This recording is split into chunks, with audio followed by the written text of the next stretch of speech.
The opinions and views expressed by individuals during this broadcast are their own and may not be the opinions of this network, their group, or other organization they may be involved with.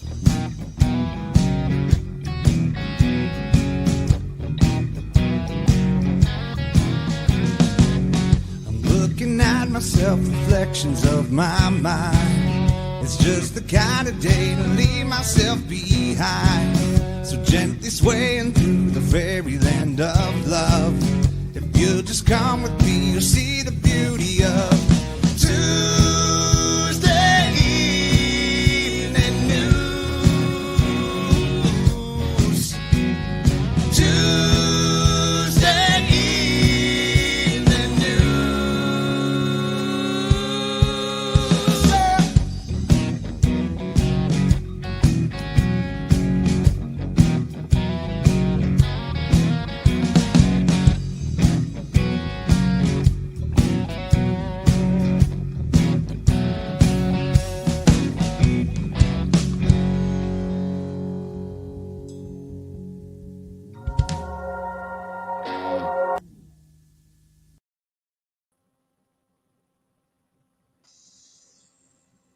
Hello, everyone, and welcome to the Psychedelic Reporters this Tuesday, the 5th of August, episode 168.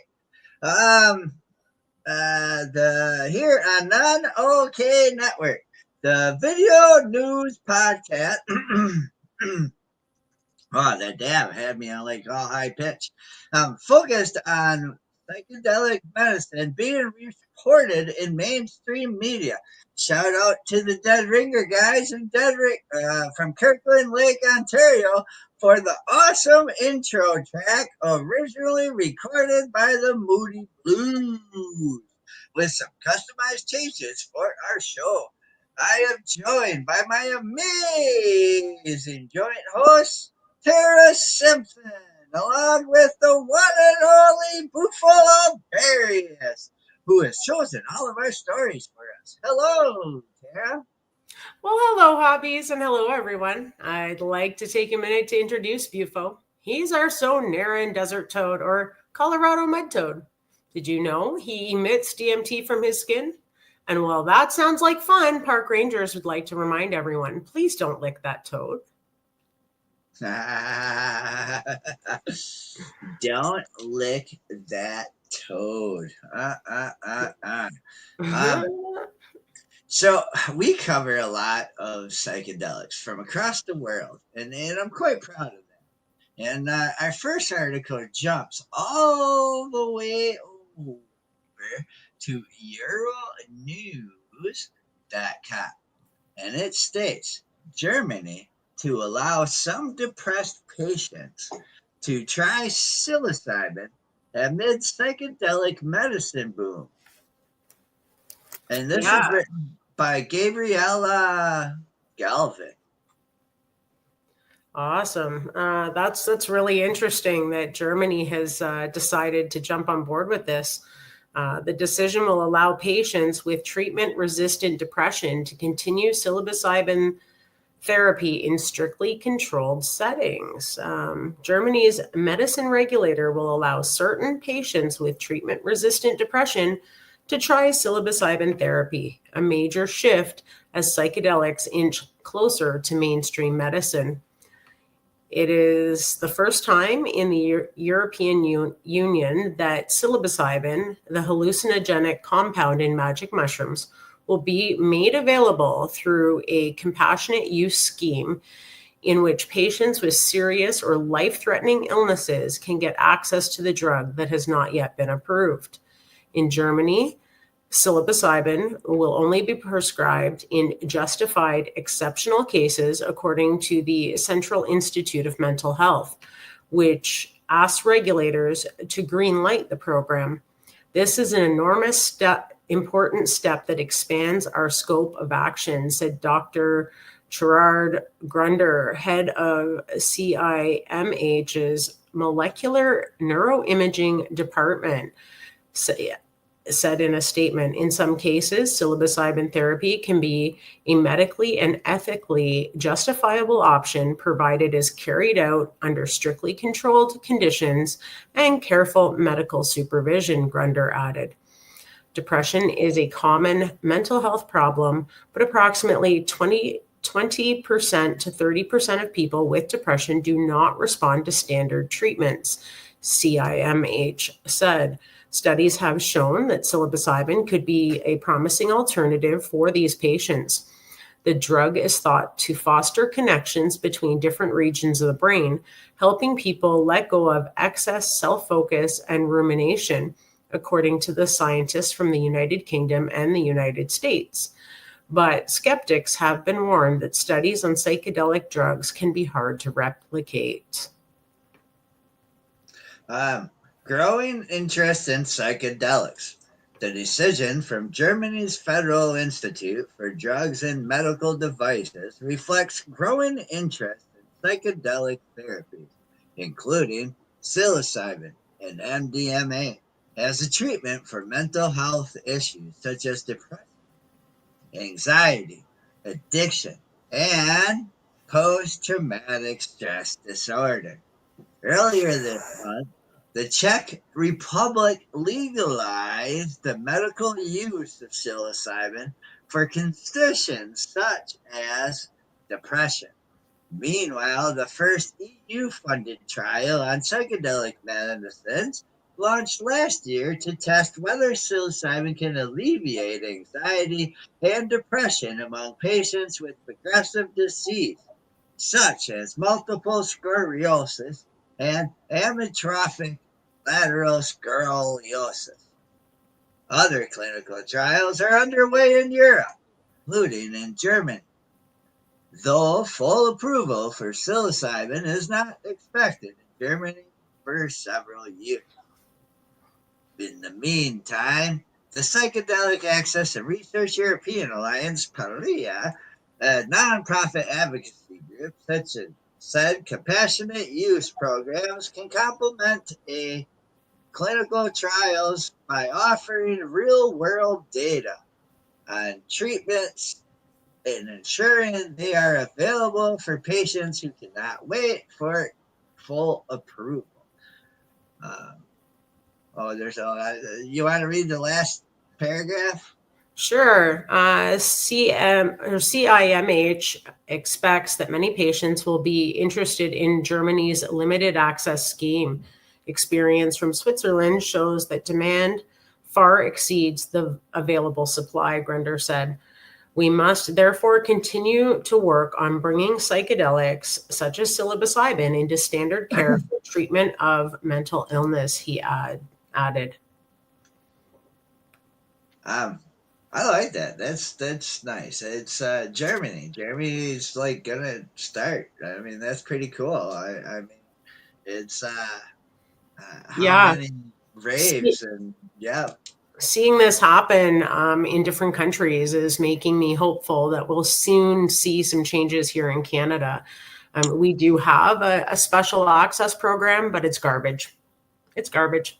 It's hard to get into. It takes upwards of a year or more for these patients to actually get approved to even do it. And then by then, who knows what state they're in, right? We need better access and more access for patients. Mm-hmm. So our next article comes out of hightimes.com.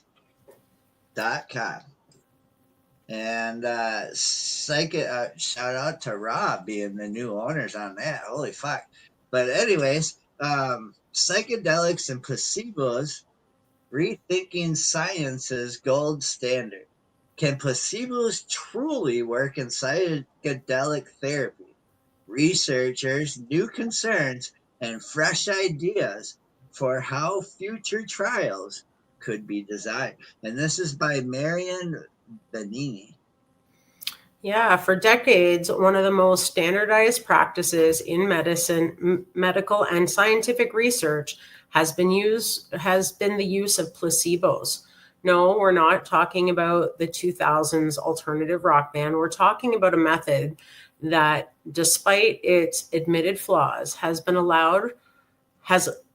for years allowed researchers to continue or to study the effects of various substances. However, today this practice faces a challenge, and that is forcing science to rethink its mechanisms. Psychedelic assisted therapy. How a placebo works and how it doesn't. Basically, a placebo is a little deception in pill form. In clinical trials, patients are divided into two groups. One is given the drug under investigation, and the other a placebo, which could be, for example, a sugar pill. The catch: the patient doesn't know which group they belong to. This way, the effectiveness of the drug is compared to with a control group. But things do get a little complicated. Sometimes patients who have received a placebo experience effects or improvement, whose cause can only be explained psychologically, where explanation or expectation plays a role that transcends the mental and produces tangible effects in the physical realm. This is the famous placebo effect. Now, this methodology opens a Pandora's box of ethical dilemmas intensely debated in scientific community.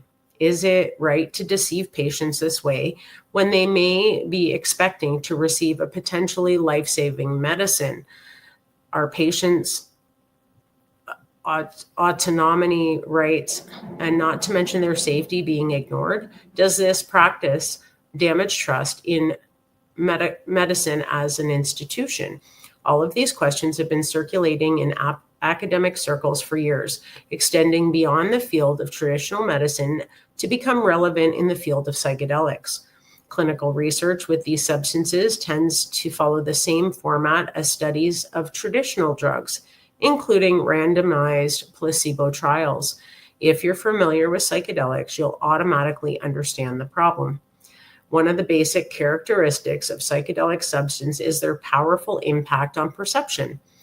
The visual, mental, and emotional effects can range from mild to overwhelming, but they are definitely noticeable. In other words, it's extremely easy for a person to distinguish whether they've received, say, a dose of LSD instead of a sugar pill. So, how does the use of placebo work in context with psychedelic assisted therapy? And the answer to that was pretty badly, according to a new study published in the British Journal of Psychiatry. Yeah, psychedelics and placebo, plenty of problems and proposals. The researchers raises the same ethical and moral dilemmas already familiar in the history of medicine. Mentioned above, it questions the effectiveness of these methods. Placebo-controlled trials often fail to reflect the realities of clinical practice, in which the key questions are about treatment's relative effectiveness, safety, and sustainability for different patient populations. These patients have often delegate psychiatric conditions requiring the utmost care of commensurate responsibility. But the study goes further, declaring that the unrealistic to the purpose of placebo for psychedelic substance, the profound and unmistakable changes in mood, perception, and consciousness they create and result in near universal functional unblinding. Lower doses have been proposed instead of placebos, but such a path would present more problems than solutions. The study also shows that it's not responsible to use placebos in the context of psychotherapy. A placebo is sometimes denied as an inert substance. A double-blind method, there is no contract or knowledge between professional and patient, is used for trials. There is nothing inert or blind about psychotherapy. Standard methods simply do not work in these cases. This is even less feasible in psychedelic assisted therapy. Most clinical is the integrative and synergistic nature of psychedelic therapies, in which psychedelics are theorized to catalyze an unfolding psychotherapeutic process. Research sites power of treatment is understood to be the sum of its part, which cannot be separated and isolated. Wow. Yeah. So, how can we generate knowledge in this field with placebo as a tool?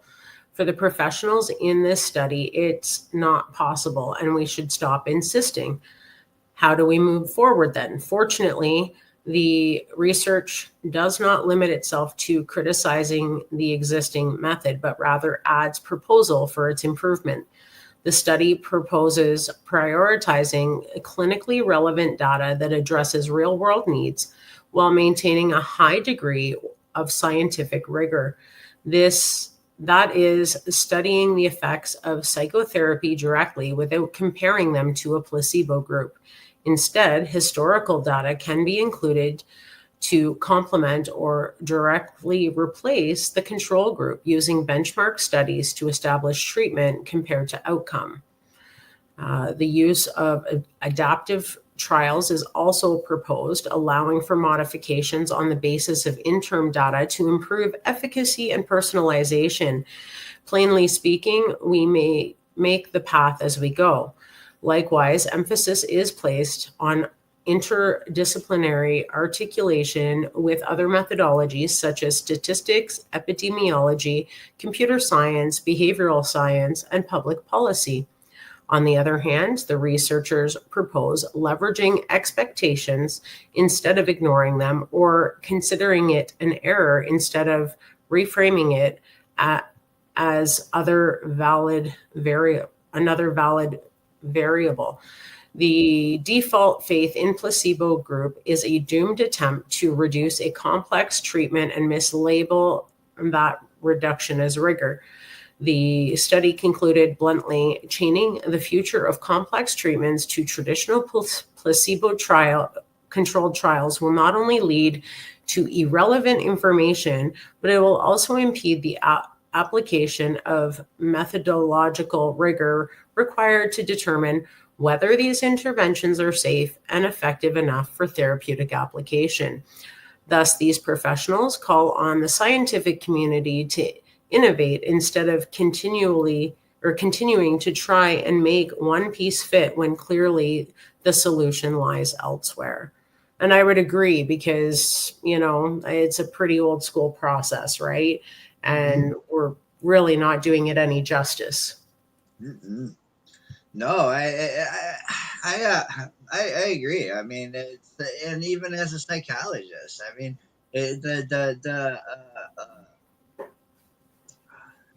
the psyche of someone on substance may be different than a psyche on someone not on a substance.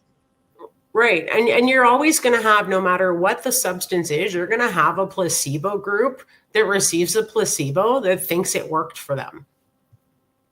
And when it comes to something new like psychedelic therapy, that could really harm the advancements of having these things available, right?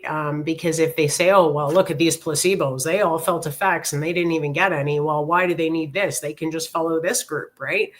I think that those placebo trials really, the data isn't relevant. We need to be looking at the people receiving treatment who are actually having real life progress with their treatment and take that data. I'm sure you'll see more successes than failures. Oh yeah. So all this is opening up other states doing the different programs. And our next article comes out of Forbes.com and a regulated trip. What New Mexico's psilocybin law means for work. And this is by Alonso Martinez. Yeah, so this is interesting. Magic mushrooms are now medicine in New Mexico, and that shift could have ripple effects in the workplace. This spring, Governor Michelle Lujan Grisham signed Senate Bill 219, the Medicinal Psilocybin Act, into law, making New Mexico the third state to legalize psilocybin for medical use. Unlike Oregon and Colorado, which adopted their psilocybin programs through ballot initiatives, New Mexico enacted its law through legislative process. That distinction is more than procedural. It reflects an institutional shift towards integrating psychedelic therapy into framework of state-managed healthcare. The law took effect on June 20th of 2025 and requires full program implementation by December 31st of 2027. With that, New Mexico became the first state to create a clinician-administered psilocybin program governed by medical oversight, not consumer access. As psilocybin therapy enters a regulated medical model, employers must now examine how psilocybin intersects with workplace safety, disability accommodations, and drug policy enforcement. That's really cool because we still haven't even seen that with cannabis, where even if you're a medical patient, some employers won't allow you to work for them, or you can lose your job even being a medical patient because of the type of work they require you to do. So be interesting to see how they do this with psilocybin. Oh, yeah. No, I'm all excited about this article. Psilocybin's reintroduction as medicine. Psilocybin is a naturally occurring psychedelic compound in certain mushrooms. Once ingested, it metabolizes into psilocin, which affects cognition, mood, and perception. Although it remains a Schedule I substance under federal law, psilocybin has reemerged over the past decade as a potential breakthrough therapy for severe mental health conditions. Peer-reviewed research continues to highlight its therapeutic potential in treating major depression, PTSD, substance use disorders, and end-of-life distress. New Mexico's legislation embraces this emerging science by establishing a medical use program in which licensed clinicians, not dispensaries, administer psilocybin in an approved therapeutic setting. The Department of Health is responsible for creating treatment protocols, licensing standards, and clinical training, and oversight mechanisms. The Act also establishes both a research fund and a treatment equity fund to expand access and support clinical study. Wow.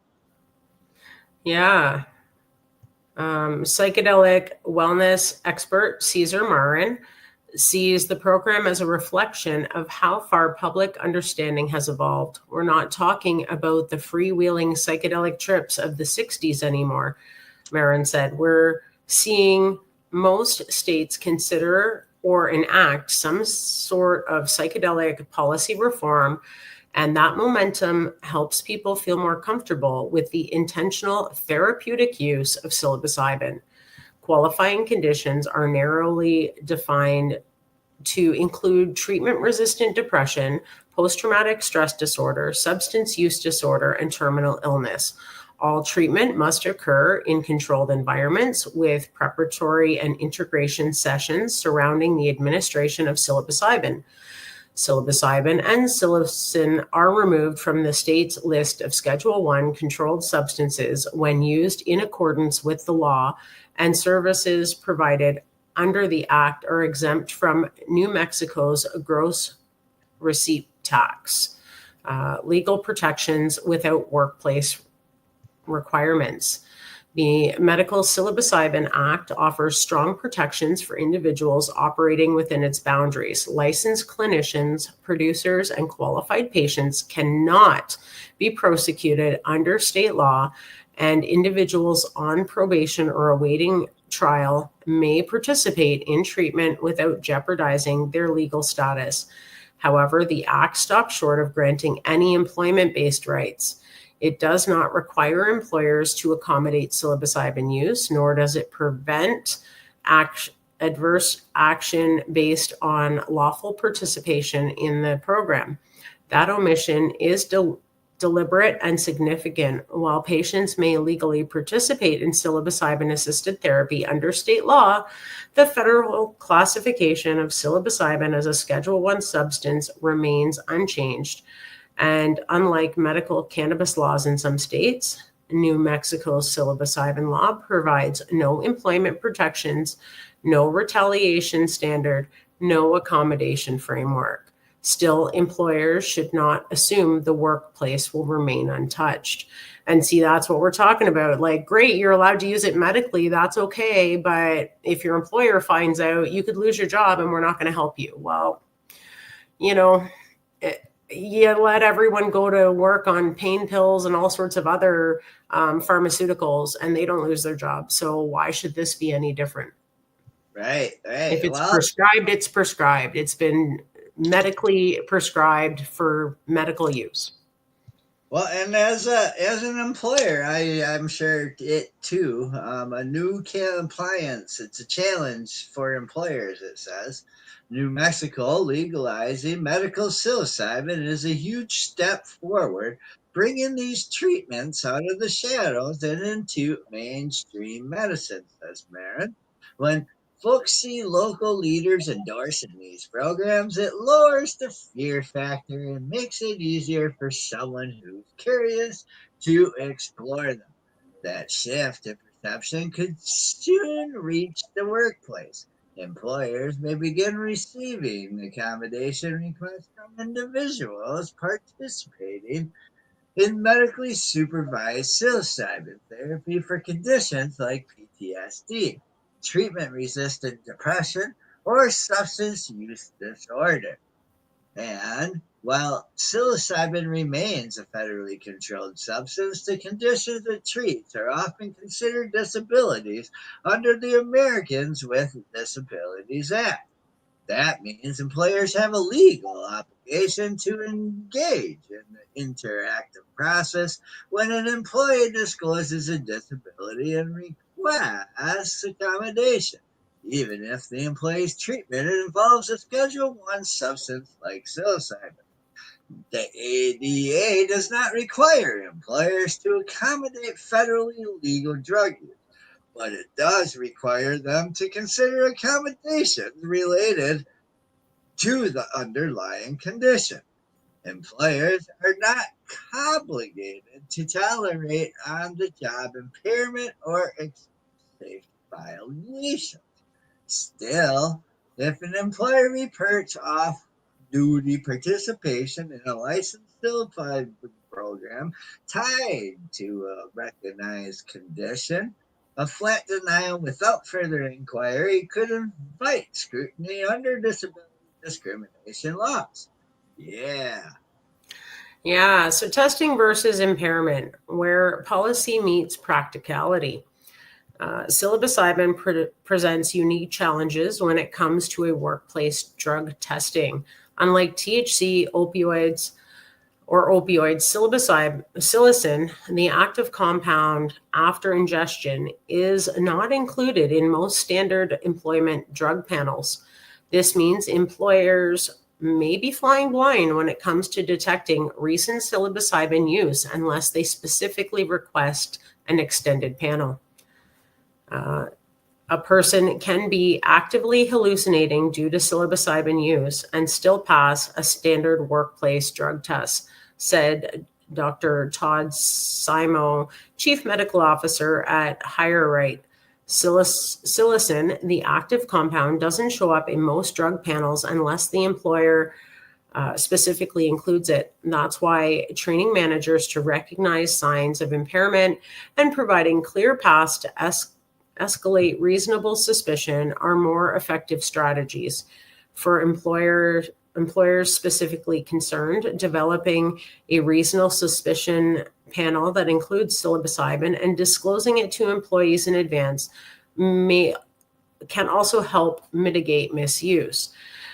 Given that reality, employers may want to prioritize impairment-based enforcement strategies over reliance on traditional drug screenings. While testing has its place, especially in post-accident investigations or in regulated industries, training supervisors to recognize signs of real-time impairment and respond consistently under internal policy is likely more practical approach for most workplaces.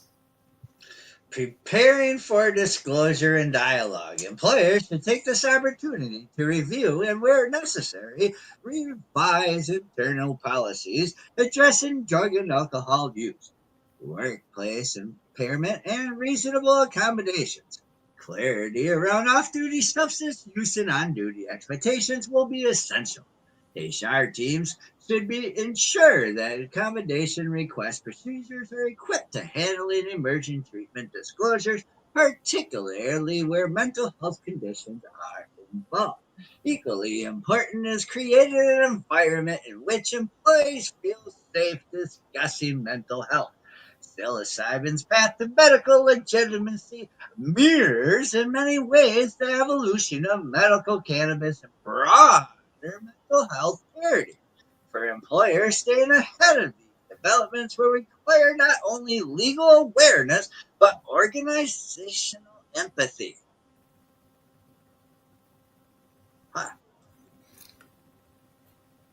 Where did you leave off? The bigger picture. Oh, okay. New Mexico's Medical Psilocybin Act signals more than therapeutic access. It reflects a policy evolution, one where lawmakers, not just voters, are beginning to treat psychedelic medicine as a legitimate part of behavioral health care. The state's approach shifts the narrative from stigma to structure, putting psilocybin in the hands of trained clinicians operating under medical oversight. And while the law places no new obligations on employers, it surfaces a timely question. What does it mean to support mental health in a world where the frontier of treatment is changing? For employers, that shift invites action. It's time to revisit drug policies, reconsider testing strategies, and refine accommodation practices. As state-level momentum builds around psychedelics, employers don't need to endorse these therapies, but they do need to understand them, because in a modern workplace, curiosity can be a better compliance strategy than surprise. Oh, yeah. See, I like that. That was good. And again, I mean, it's going to take a long time for these drug policies in the workplace to change too. Even here in Canada, I think there's still a lot of stigma if you're even a medical cannabis patient. So I could just imagine the mushroom strategy. Right. Yeah. Well, man, it's my Gmail reset itself. It's medication time. That's right, folks. It's time to pay some bills. So stay tuned for a word from some of our sponsors, and then we'll return with more articles making mainstream media news. Back in 4 minutes and 20 seconds. Here on Knock Network, word from our something. Oh, wait, here it is. Oh, yeah. Back in 4 minutes and 20 seconds here on Psychedelic Network.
Are you a Northern Ontario resident searching for credible information on cannabis as a medicine?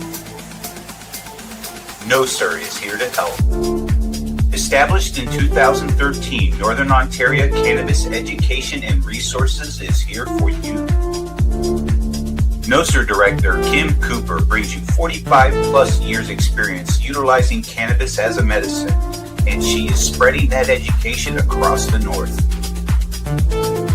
Activism, referrals, resources, and more at No Sir. Don't be a jackass. Say no, sir, to propaganda with No Sir. Find them at www.nocer.ca.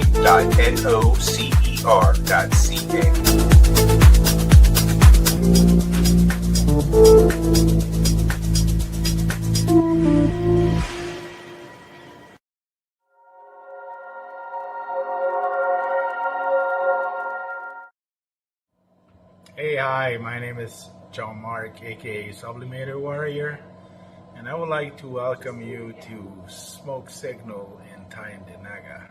One dab make your whole dome drip sweat. One dab make the homies all dip set. One dab, only really need one dab. One dab.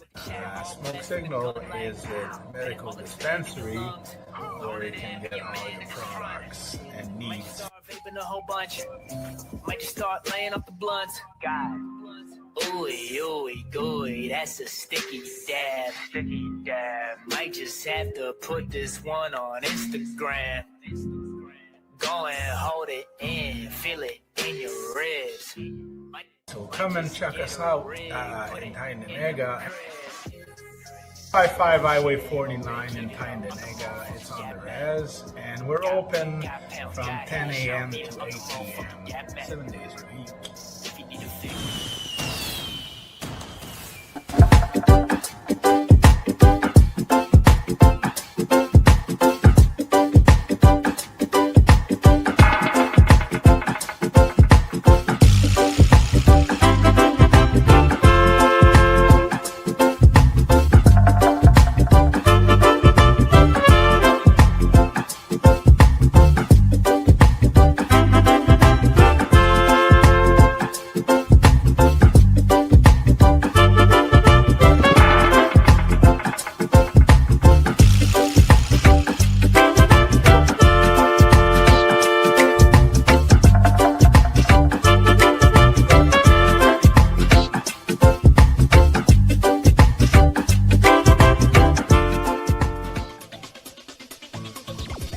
Advertising space available at NOK.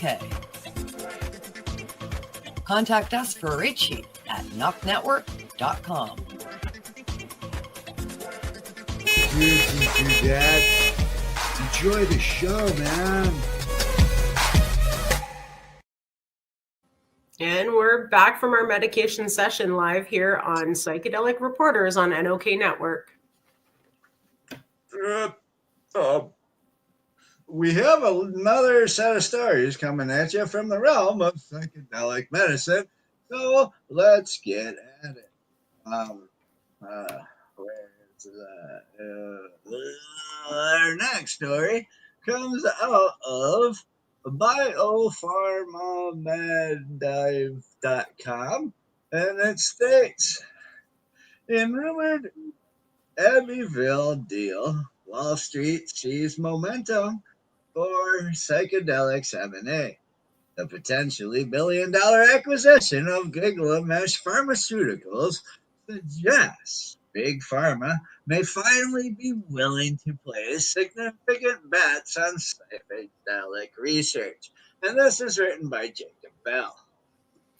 Yeah, biotechnology companies specializing in psychedelic research saw their share prices rise after rumors of a billion-dollar acquisition hinted that Big Pharma is now more open to betting on this area of drug development.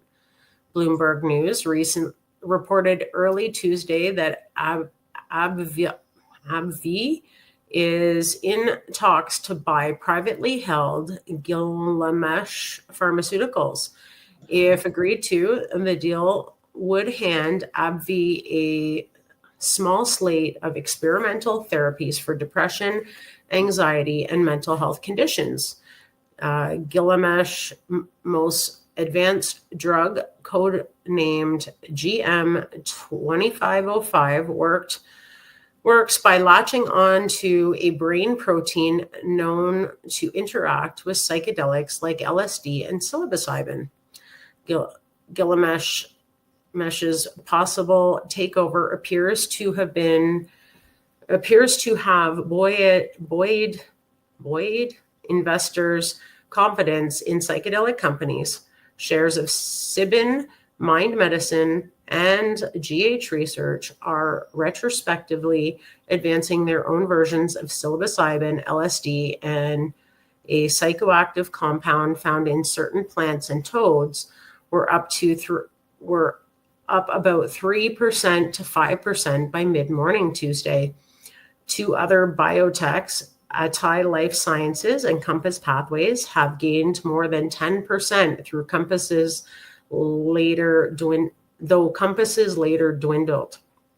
Joshua Schimmer, an analyst at the investment bank Cantor Fitzgerald, said he is not surprised to see Big Pharma taking more interest in psychedelics, since these therapies have shown transformational potential across a range of mental health disorders. Compass, for one, in June announced results from its late-stage clinical trials wherein a single dose of psilocybin therapy significantly reduced symptoms of treatment-resistant depression.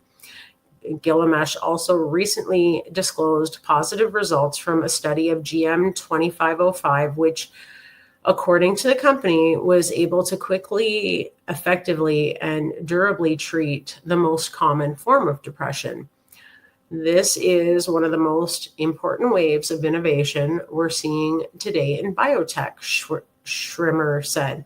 We need more clinical data readouts in proper, large, randomized controlled trials, but so far we're seeing things we've really not seen before in psychiatric care, and it doesn't end with depression. Analysts note the inroad psychedelics are making with drug regulators. Martin Marcray, Commissioner of the Food and Drug Administration, and Robert F. Kennedy Jr., head of the Department of Health and Human Services, both support speeding up testing and possible approval of psychedelics.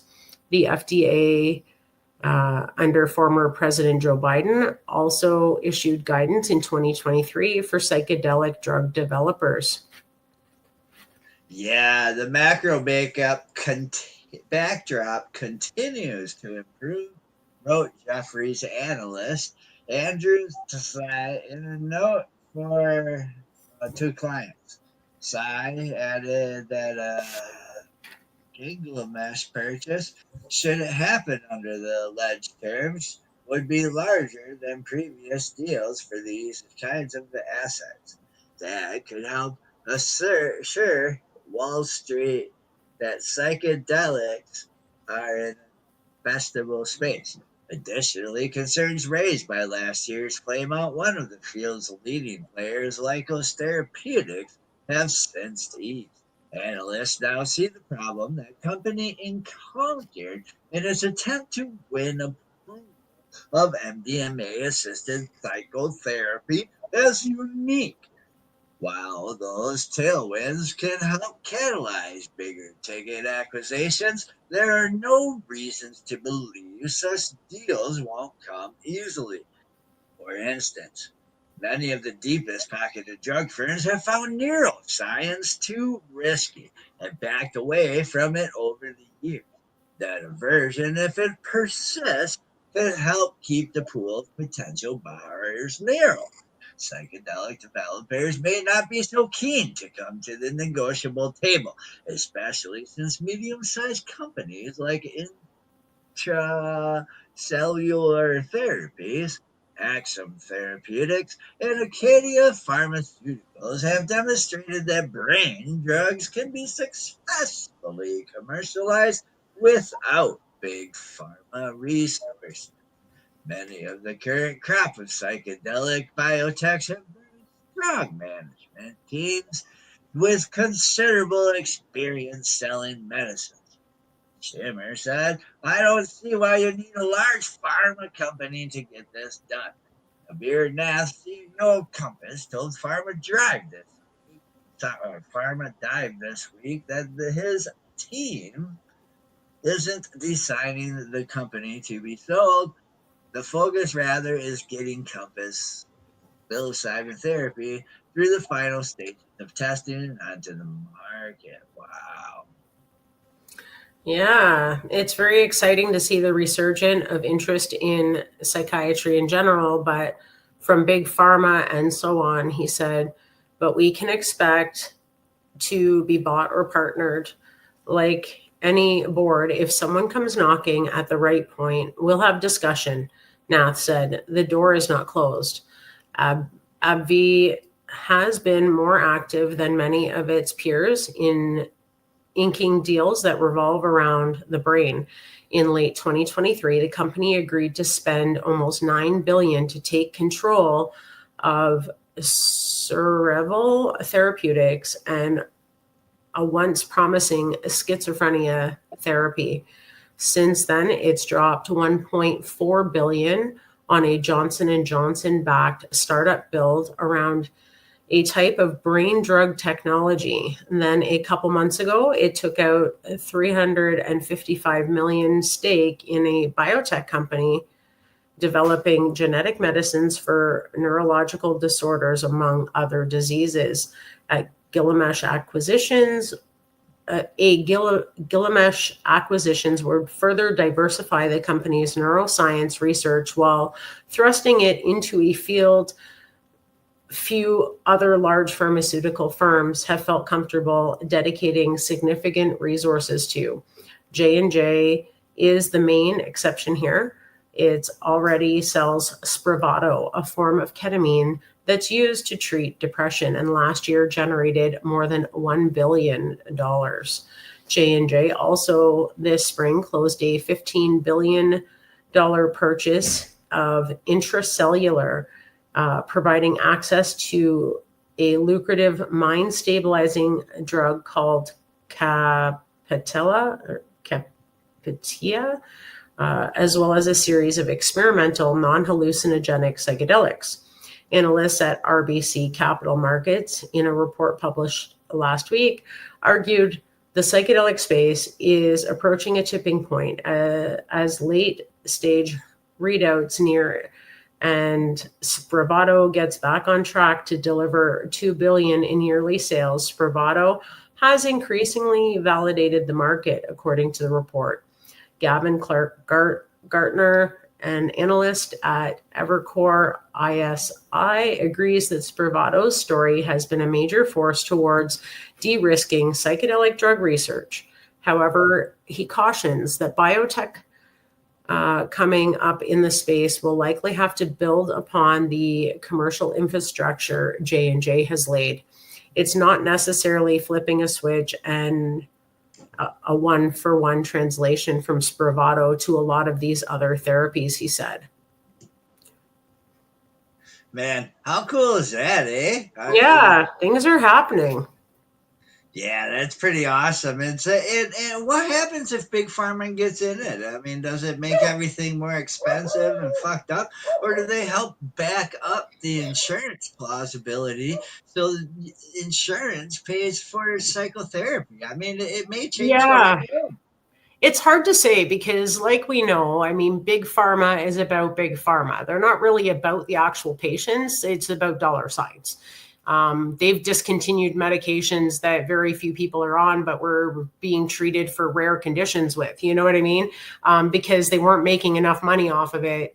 So those few patients, it was like, well, you're on your own. So I don't know. I mean, I'd like to see them take this on and maybe possibly, help a lot of people, but I have my doubts. And I also know that they'll want to synthesize the hell out of these treatments so that they hold patents, which you can't with a mushroom, right? But if you find a way to extract it and standardize it, then they probably could. So it's hard to say what they're going to do and how they're going to do it, but at least there's interest, and that interest is coming from big players. So it validates us little guys out here doing what we do on the network, right? Which is spread the information and be patient advocates. So that just further backs up what we've been saying here, right? Oh yeah, sure does. And so our last article actually talks about out of psychologytoday.com that the new science of psychedelics for brain health. Find out about the research that is changing the game. And this is written by awesome Mother MD, dude. This is key points. Psychedelics can trigger neuroplasticity, rewiring brain circuits for lasting benefits. New research shows psychedelics may calm inflammation and support immune balance, and these effects could extend psychedelic therapy beyond the mental health into neurogeneration. Unlike opioids or alcohol, psychedelics may offer brain healing without addiction risk. This is freaking awesome. Yeah, if we travel back 16,500 years to visit North America during the Ice Age, research suggests we would see our ancestors making use of psychedelic mushroom. From cacti in ancient Mexico to ergot fungi in ancient Greece, psychedelics have been part of human rituals and culture since the early days of recorded history. Despite thousands of years of use, psychedelic molecules remain highly contentious, and even as model research substantiates their potential to create enduring benefits to brain function, part of this reflects a lack of culture and government acceptance of mind-altering molecules, while other reservations stem from concern around specific effects and side effects of psychedelics. But two new insights into how psychedelics influence our brain presents opportunity for us to understand and expand the potential benefits of these powerful substances. Psychedelics can rewire the brain for health. Our brains change with every moment of every day, a concept called neuroplasticity. Among the most powerful ideas in a recent neuroscience is the discovery that neuroplasticity correlates with specific brain changes, and that these changes are majorly influenced by our daily decisions. This, coupled with the learning that neuroplasticity is impaired or affected in brain conditions ranging from depression to traumatic brain injury to dementia, means that interventions to target neuroplasticity may hold incredible promise for brain health. Now we're learning that psychedelics may be especially potent activators of healthy neuroplasticity. Psychedelics, by definition, transiently influence state of consciousness. When researchers explored the neurobiological mechanisms behind this alteration, they narrowed in on neurotransmitters, and particularly a receptor for serotonin called the 2A receptor. Image studies revealed that more activation of this receptor correlated with more intense psychedelic trip, and the serotonin receptor pathways were and are still seen as central to the mechanism of action of classic psychedelics like LSD, psilocybin, and DMT. Yeah, however, it's not well established that the effects of even a single dose of psychedelic on mental health last much longer than the active trip state. If we think and feel differently months afterward, it seems logical that neuroplasticity must be at play. This has prompted researchers to explore psychedelic induced alterations in neuroplasticity as a central mechanism for the benefits associated with their use. Indeed, growing body of research supports the role of psychedelic molecules in promoting neuroplasticity across cell, animal, and some clinical studies. This appears to be a function of their effects on the serotonin Ta and sigma 1 receptors in our cells. If psychedelics work as neuroplasticity inducing agents, their potential use of kinases could be expanded into multiple brain states beyond depression, PTSD, anxiety, and other mental health issues. Neuroplastic deficits are known to occur in dementia, Parkinson's disease, post stroke in epilepsy, and more, providing a host of potential disease targets for these medicines. 2. Psychedelics may not benefit immunity and mitigate inflammation. The knowledge that psychedelics could impact immunity has existed since the early 1970s, but the specifics are only recent being elucidated, along with the effects of neuroplasticity. Psychedelic induced alterations in the immune system provide a potential mechanism linking their use with enduring changes in brain function.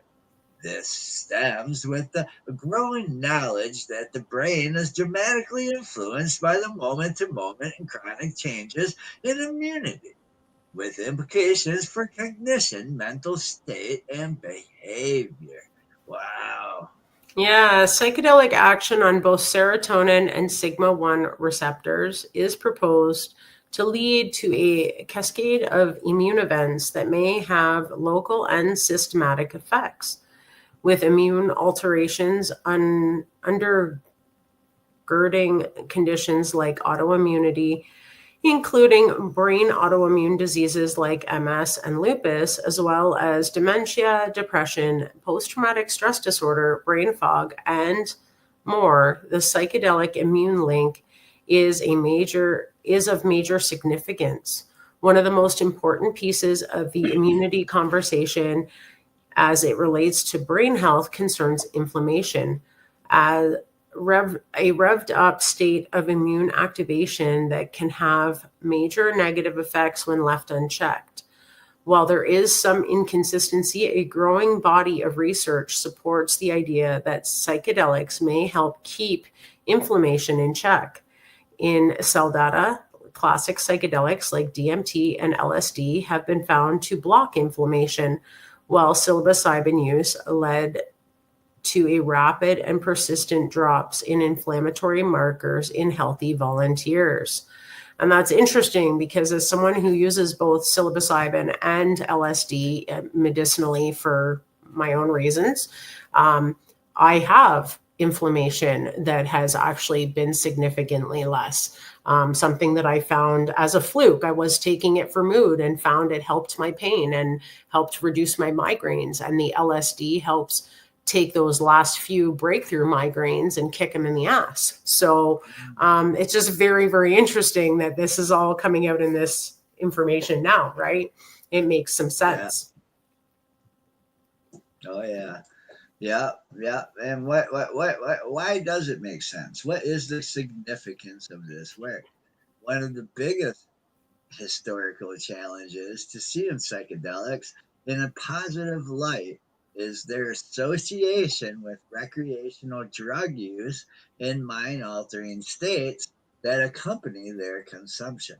Yet, unlike opioids or the far more commonly abused drug, alcohol, psychedelics are generally not considered addictive, nor do they translate into a fraction of the death, disability, and other side effect profiles. In contrast to the emerging data on psychedelics, excessive or chronic exposure to alcohol is a known risk factor for immune dysfunction and promotion of inflammation. And opioid use or withdrawal appear to induce unhealthy remodeling of the brain through neuroplasticity. While there's plenty of work that remains to better understand how and if psychedelics can be used for various medical issues, as well as the associated risks. The emergent research, especially in contrast with other mind-altering substances, such as that psychedelic as agents of positive brain change, may more diverse value and act through different pathways than once imagined. Ah,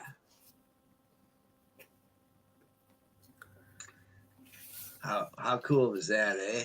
That's really cool because, again, I mean, I started taking psilocybin as a treatment for anxiety and depression to help regulate my moods, and found that it helped with way more than that. And I at first was like, that's got to be a fluke, but it still helps today. So seeing all of that information there was just like, wow, okay, so it does do what I'm telling everyone it's been doing for me. It's actually recognized in some scientific literature that it helps with inflammation. So that could be a new opioid for non-opioid for people on opioids, to come off of those pain meds that aren't controlling their pain and possibly get on some psilocybin or LSD and find that they're going to do that much better.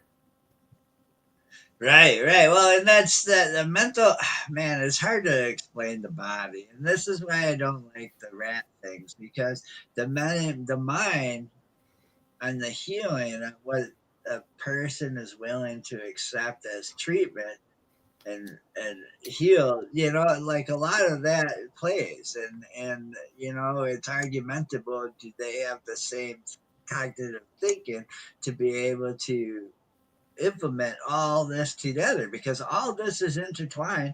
And now dude's saying like, oh well, that's your brain healing then as it's fixing itself. Yeah, it's some pretty cool science, I tell you. Especially like in the MS front, I happen to know a patient who has very severe MS, and she uses psilocybin in high doses to help control her MS. But doctors, of course, don't want to listen to that or believe that. And now we're seeing that this, again, is something that is helping these people. And MS is, a lot of inflammation. So if it can help people, we need to start getting this like pushed through. Let's get people started on this and make people better. Oh, amen. So thank you for joining us here on Psychedelic Reporters on NOK Network, and for tuning in to our video podcast on NOK Network's Rumble and YouTube pages, as well as our social media sites.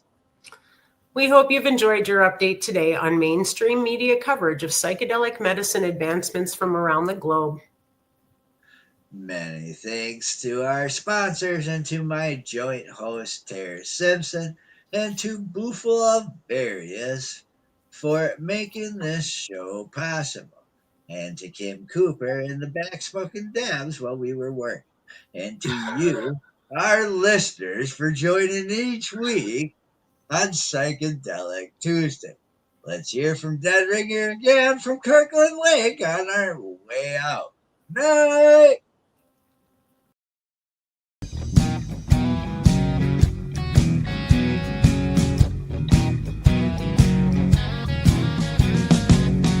Looking at myself, reflections of my mind. It's just the kind of day to leave myself behind. So gently swaying through the fairyland of love. If you'll just come with me, you'll see